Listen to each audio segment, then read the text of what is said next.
La journée s'achève. Je remercie l'univers. Je bénis le nom du grand Dieu.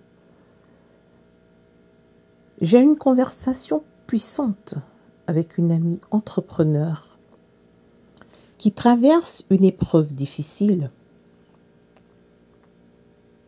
Elle a vécu des traumatismes profonds, abus durant son enfance, silence et violence conjugale, et plus tard, conflit avec ses enfants.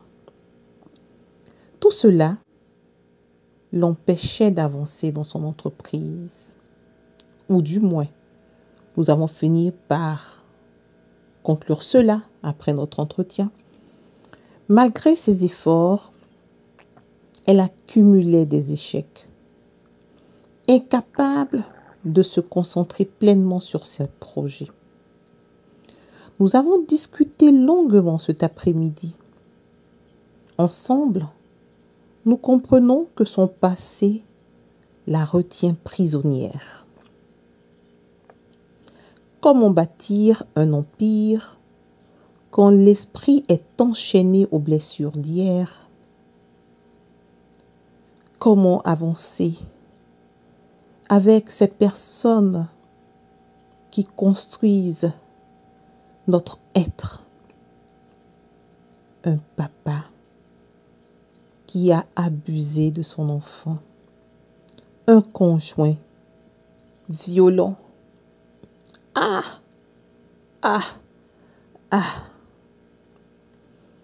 C'est là que je lui ai partagé des outils concrets pour l'aider à se libérer et à se construire.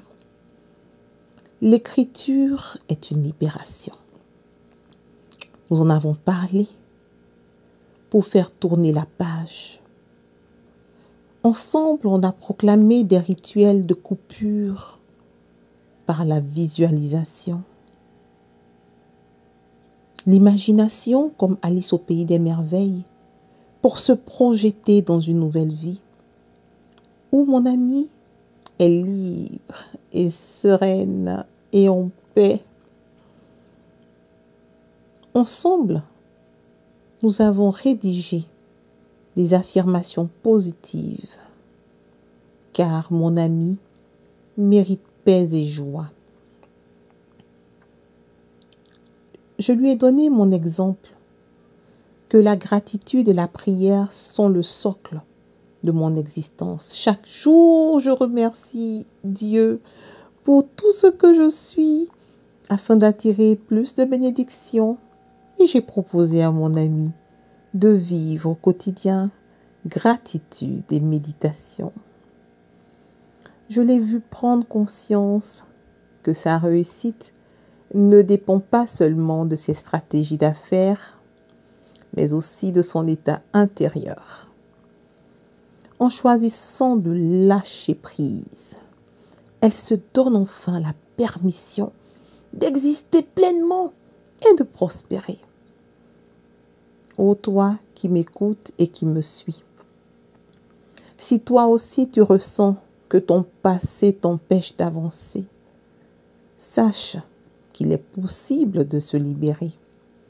Ta lumière au-dedans de toi est plus forte que tes blessures. Ô grand Dieu, Seigneur Tout-Puissant, aujourd'hui, je t'élève une prière de gratitude et d'amour. Merci mon Père, ô Seigneur, grand Dieu, de m'avoir donné mon papa, Djidja Bakon Benoît. Il est là pour moi, toujours. Il est un modèle de droiture. Il est un pilier de protection et d'amour.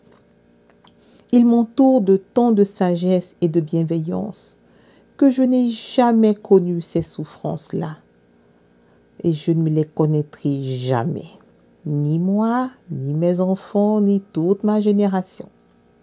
Aujourd'hui, je rends hommage à mon papa, car il incarne l'exemple d'un père qui élève, d'un père qui protège et qui honore son rôle avec intégrité. Oui, mon papa est intègre. Seigneur, bénis tous les pères pieux. Bénis tous les pères conscients de leur mission sacrée. Ceux qui savent que donner la vie, c'est aussi en prendre soin. Fortifie-les dans leur engagement à être des modèles de pureté et de respect, afin qu'aucune femme ne porte les cicatrices de l'inceste et de l'abus. Je proclame que les femmes entrepreneurs se lèvent, non plus enchaînées par la douleur, mais libres, restaurées et puissantes. Que leur lumière brille et que leur succès témoigne de ta gloire, ô grand Dieu. Amen. Ainsi soit-il.